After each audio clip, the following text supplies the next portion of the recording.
The Sovereignty of Abrogation, Part 15, Taf-seir of Surah Al-Baqarah. Assalamu alaikum. Welcome back to Sufi Essence. We engaged in a profound spiritual exercise, exploring the critical importance of etiquette with the Prophet Muhammad, peace be upon him, and the spiritual poison of jealousy that plagued the people of the book. We learned that the love for Allah's messenger is a direct manifestation of one's love for Allah, and that divine favor is a matter of Allah's sovereign will, not of human lineage or entitlement. Today, our journey through Surah Al-Baqarah takes a theological turn, addressing a fundamental concept of divine law, the doctrine of abrogation, or Naskh. We will also examine the spiritual arrogance of those who question divine authority and the profound dangers of a lazy, unthinking faith. The Qur'an begins this section with a direct, theological pronouncement that is a cornerstone of Islamic jurisprudence and belief. Imdi nansak, minyatin, a non-saib, nadi bikarian, minpa, mithli. Jialem ta, lambda, alha, albkali, shayan, kador. We do not abrogate a verse, or cause it to be forgotten, except that we bring forth one better than it, or similar to it. Do you not know that Allah is over all things competent?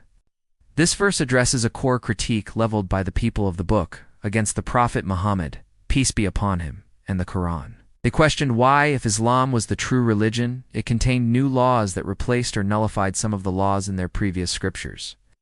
This verse provides the definitive answer. The word nanzak, to abrogate, literally means to erase, or to replace, dies. The word nunzaib, cause to be forgotten, is another form of abrogation, where a verse is not formally replaced, but its ruling is simply removed from memory and practice. This verse beautifully refutes the notion that Allah could make a mistake in His divine law. The abrogation of a verse is not a sign of divine error, but of divine wisdom, mercy, and sovereignty. The phrase nadi by Karen Minbe or Mithalib, except that we bring forth one better than it or similar to it, is the heart of the argument. It states that any abrogation is done for a purpose, either to provide a law that is more suitable and beneficial for a new time and a new people, by Karen Minbe, or to provide a similar law with a renewed emphasis, al-mithlib. This is a profound and merciful act of Allah, a demonstration of His continuous care for humanity. From a Sufi perspective, this verse is a powerful lesson in the absolute sovereignty of Allah. It's expressed in the final phrase.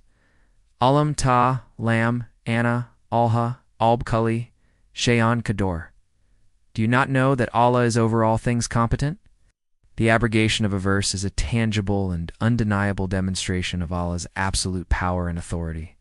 His will is not bound by the revelation of the past. His will is the ultimate source of all revelation, and He can change His commands as He wills. This is a call to a state of complete spiritual submission.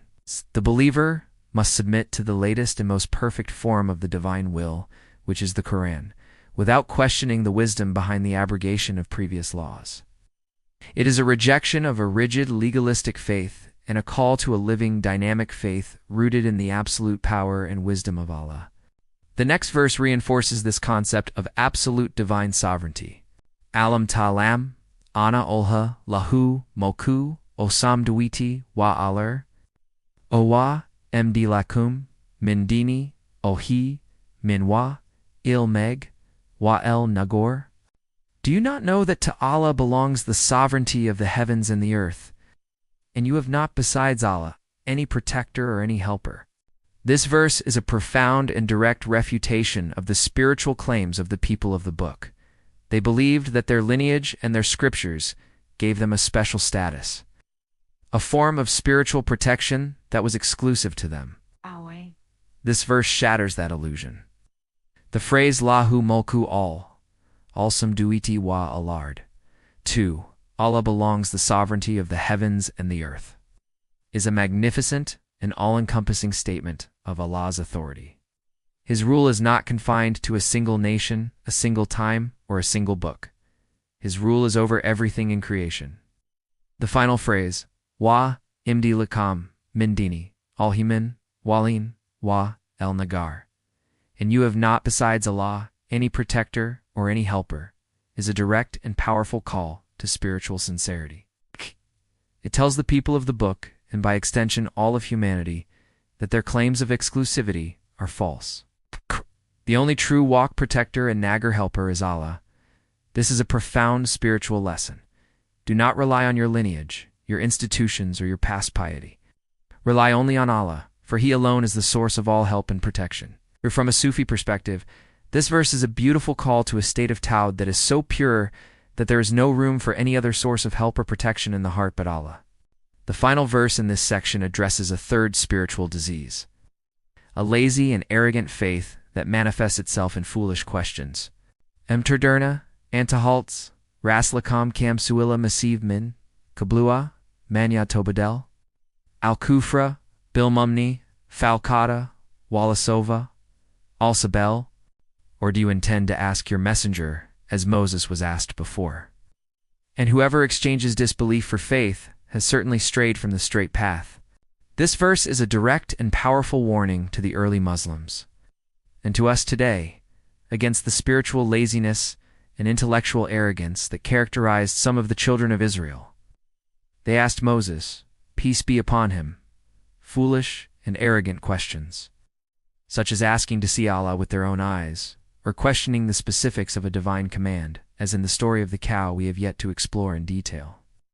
The phrase Amterderna, Antatalts, Raslakom, Kamsulam SB, Min Kablu, or do you intend to ask your messenger, as Moses was asked before? Or is a rhetorical question that is meant to make the believers reflect on their intentions.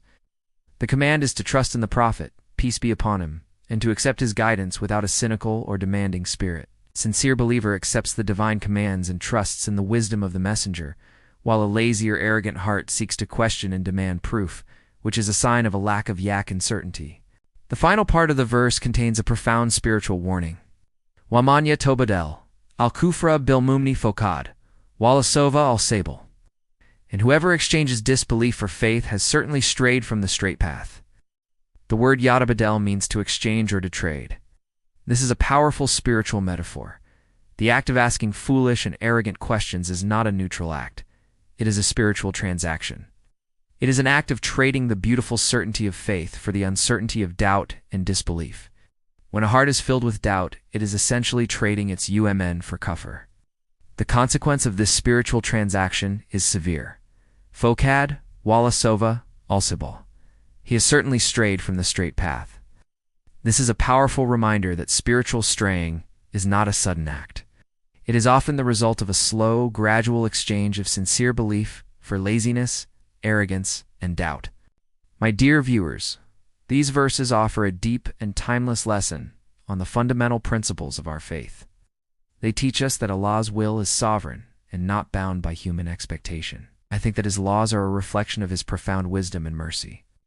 They remind us that our true protector is Allah alone, and that our hearts must be filled with a sincere reliance on Him, free from any claims of entitlement or special status.